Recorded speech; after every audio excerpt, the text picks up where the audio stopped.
The oldest rivalry in continental Europe is between France and Germany.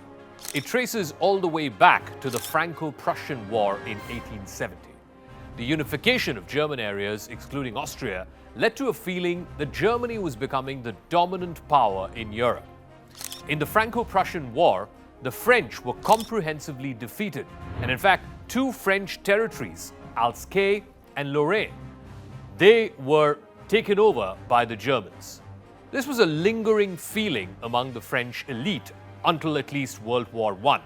And of course, in World War I, the Allied forces won. France was able to regain the lost territories. In the Second World War II, France and Germany found themselves on opposite sides. Eventually, at the end of World War II and the years later, both France and Germany joined NATO and later the European Economic Community. Today, they are the biggest and the second biggest economies in Europe. They are the fulcrum of continental Europe.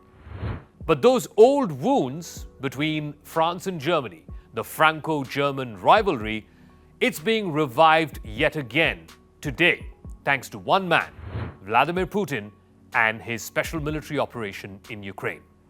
On Crux DeCode, has Putin's war divided two of Europe's biggest powers? Does France want a more conciliatory approach to Russia? Will Macron's call for a new Europe exclude Germany? And are the Germans more worried about the cost of this war more than anything else?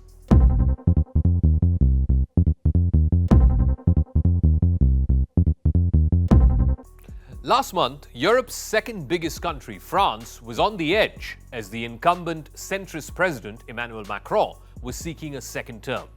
He was up against the far-right candidate, Marine Le Pen.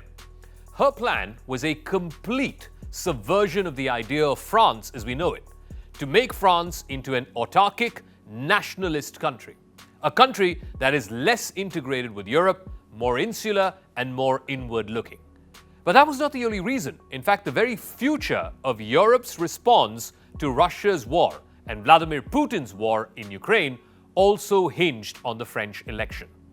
Le Pen was openly ready to partner with Russia. Macron would have none of it. Eventually, Macron won the election and he won it big. And the echoes of his victory are being felt far outside Paris, because the very capacity of the European Union to drive forward both internally and externally, so crucial given the mountainous challenges facing the continent right now, would have collapsed had Macron lost and Le Pen won. So would the cohesion of the West in its response to Putin's war. Macron may have won the election hands down, but it is also the closest that the far right has so far come in France to winning the presidency. EU pessimists are also worried that the European Union may not be safe for too long.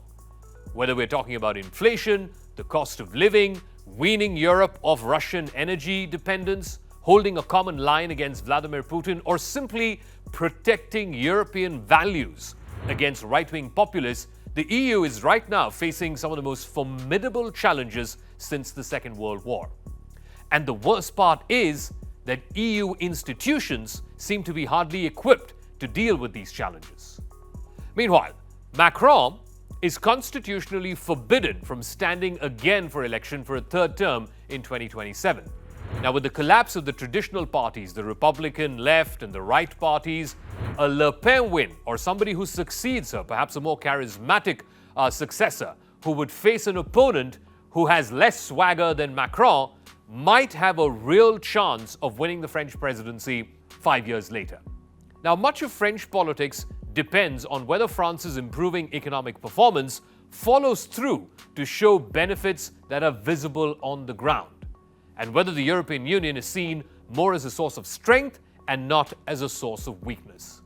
So Macron is now doubling down in his second term. He's called for a new political organization to unite democracies on the European continent. He's also warned that Ukraine would probably not join the EU for several decades. Now, this is causing some consternation amongst EU backers. Speaking just a couple of days after being sworn in for his second term as French President, Macron called for big thinking on the future of Europe. He also went on to say that the war in Ukraine showed the need for a historic process of reflection. Now, here's what Macron proposed: a European political community, a new European organization which would enable democratic European nations to adhere to shared values. Macron's intervention comes even as the EU is clashing on how quickly they can move forward with Kiev's membership application. Now, this question is likely to reach a crunch point in June, when European Union leaders will meet to decide whether to grant Ukraine candidate status, and if they do, that is a procedural step that's going to take years to attain. And if the EU is seen as dithering on Ukraine's membership, then it could only further embolden Vladimir Putin. But Macron, in his speech, did not stop just there. He warned against any kind of punitive reaction, a punitive settlement vis-à-vis Russia once this war is over. He said, and I quote, "When peace returns to European soil, we will have to build a new security balance, and together we must never give in to the temptation or the desire for revenge, because we know how much that has ravished the road to the peace in the past." Now, a newly elected Macron will need the unflinching support of Germany, the largest economy in Europe. But Germany itself, for all its deeply held pro-European convictions, is beset by a number of its own problems and tensions. Bild Zeitung, which is Germany's best-selling right-wing tabloid, has labeled Christine Lagarde, the president of the European Central Bank, as Madame Inflation. Eurozone inflation has hit 7.5%. That's a record high. German inflation has not been this high for more than 70 years since the end of World War II. In fact, if you remember, it was hyperinflation back in the 1920s that opened the door to Adolf Hitler. Other Europeans may admire the success of liberal capitalism and democracy in post-war Germany, but Germans themselves are skeptical. They're worried that the gains that they've made over the last 70 years are precarious, and some of the old demons could easily be stirred. Last May, Olaf Scholz, the then German finance minister and now the Chancellor of Germany, he hailed the just-launched ambitious EU COVID recovery plan. He called it Europe's Hamilton moment. EU member states would guarantee the issue of EU bonds on an unprecedented scale. This will in turn finance investment in green and digital technologies. Now, this was similar to America's first Treasury Secretary, Alexander Hamilton, who pioneered the federal government's guarantee of state debt to cement the newly created United States of America. Macron, who had fought hard for the fund, was equally delighted when Scholz made the announcement. The EU had shown its mettle, a certain Rubicon had been crossed. But the Ukraine war and the epic inflation that we're seeing right now are shaking Germany to its very core. Now the country has to navigate the exceptional cost of weaning itself of Russian oil and gas. Till before the war began, Germany depended up to 40% for its gas on Russian exports. Now, since the war began, Germany has already bought more than $10 billion of oil and gas from Russia. Germany wants a phased ban on Russian oil and gas. Its economy minister, in fact, Robert Habeck, has warned that if there were to be a sudden or even a phased-out stoppage of Russian oil and gas imports, then that would create, according to him, mass unemployment, poverty, people who cannot heat their homes, and the country itself would simply run out of petrol. But even the phased Russian ban is risking a German recession and a squeeze on living standards.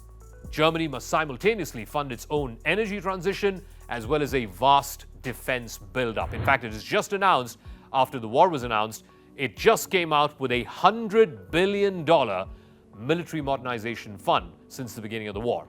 Its appetite for more big-ticket initiatives will be limited as long as inflation is high and the finances are really cramped.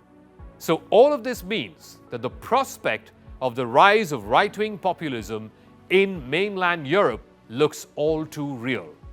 What is impressive, though, about the EU is that unlike the United States or the UK for that matter, the center of gravity in Europe seems to be holding up.